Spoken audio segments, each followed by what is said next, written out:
Hello everyone, this is Bowman here at AB+Production studio, and today I have the pleasure to have as a guest Bowman, which is my father-in-law.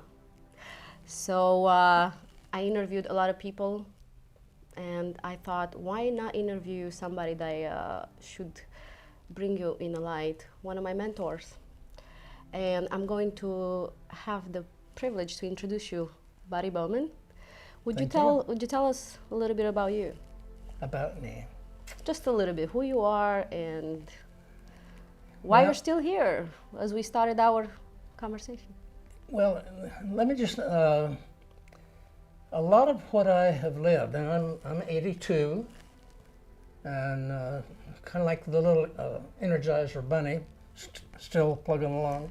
But I grew up in a farm up in Idaho, and I learned the basic traditional family values. I took care of myself, and the one thing that I guess I learned, and we can talk about it, is I was fortunate to be able to understand the power of visualization. Because when you visualize certain things and you set your mind to it, as you know, and you stick with it and you work hard, you can accomplish some amazing things. So that was kind of, and I did that even before later years. I was starting to read it in books. Like, I've already done that, you know, and that's probably why I've gotten to where I have been. So that started me out. One of the books that you bring often is Dale Carnegie. But before we answer into that, Dad, Bowman, tell us a little bit about your past. I know you said you grew up in Idaho and you treat yourself well. What else is it that actually we should know more about you? Well, I learned a couple of things. One is growing up on a farm, I learned the law of sow and reap. Mm-hmm. And when you study that and think about it, the law of sow and reap applies to everything you do in life. What you sow is what you reap. Oh, and, yeah, that's true. And I found out that did apply to everything that I did in life, because it makes you take responsibility for what it is, the decisions that you make. Because you make a good decision, it comes back. And whoops. So that was the one thing. The other thing I learned, I didn't want to be a farmer. because in Idaho, there's two seasons, August and winter. And so you got to be quick.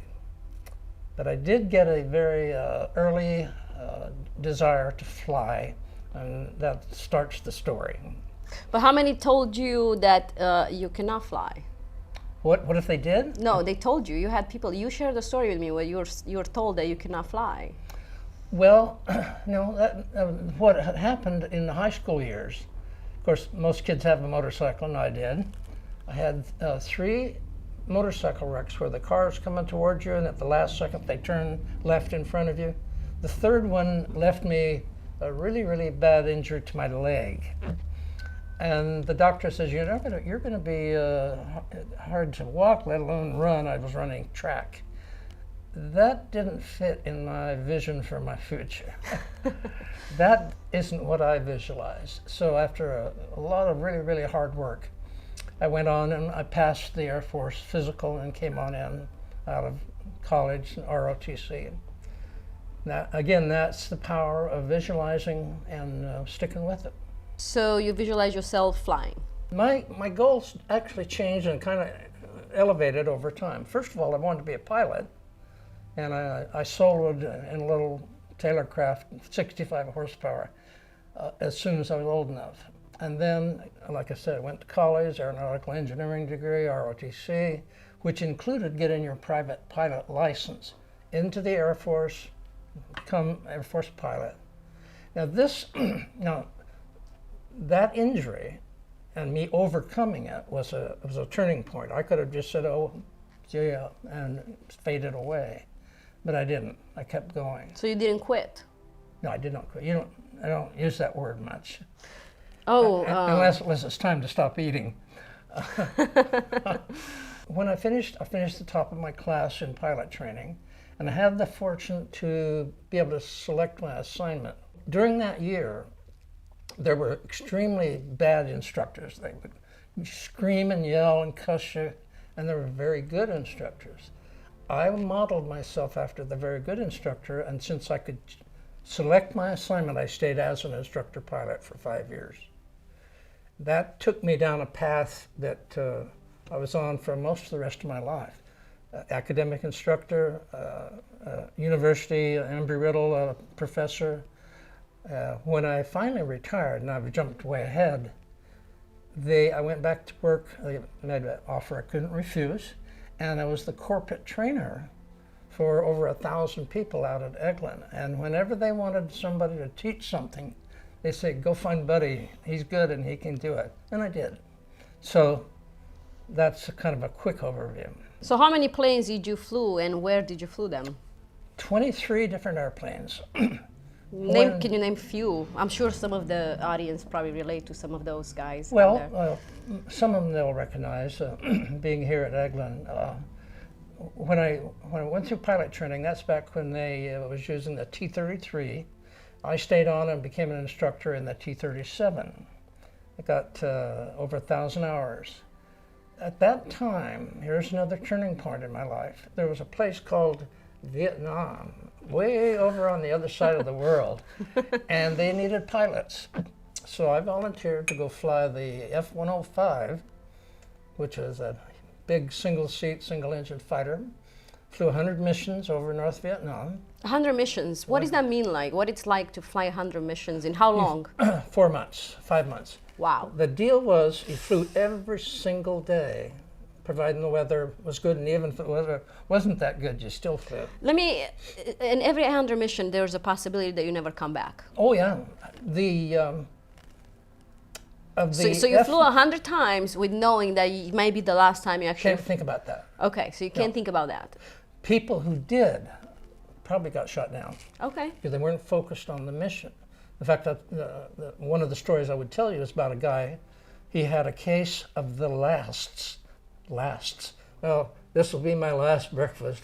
You know, this will be my last pre-flight. What are you doing? Get out of here. So you mean the attitude of how you take your life and to see it becomes what you're thinking. What you think about is going to come to pass one way or another. And without getting into what religious beliefs, I don't think God gave us the ability to imagine something without us not being able to accomplish it. When you asked me, basically you're asking me how do I accomplish some things that are pretty wild and not a lot of people have done it. But because we have the power of imagination and visualization to want to do something, and I don't think God gave us that ability if He didn't give us some way to accomplish it. And achieve that. Yeah, to achieve it, yeah.